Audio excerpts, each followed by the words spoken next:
ये खुद अपने आप को बर्बाद करेगी। इसी की वजह से हम दोबारा सड़कों पे आ जाएंगे। खुदा गारत क्यों नहीं कर देता जुनैद को? दफा क्यों नहीं हो जाता यहाँ से? वो सब कुछ उसी की वजह से हो रहा है।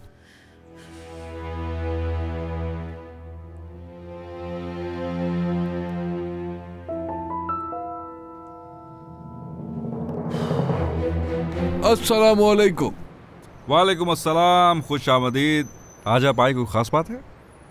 बात तो है और बहुत जरूरी बात है, लेकिन अकेले में करनी है। बेटा बात सुनो, थोड़ी देर के लिए बाहर चले जाओ, मैं बुलाऊं तो आ जाना, ठीक है? ठीक है।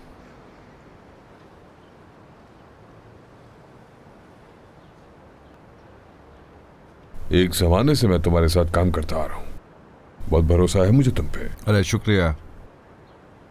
तुम्हें एक गाड़ी के ब्रेक फेल करने हैं, लेकिन लगे ऐसा कि ये सब कुदरती तौर पे हुआ है। हो जाएगा, हुक्म कीजिए।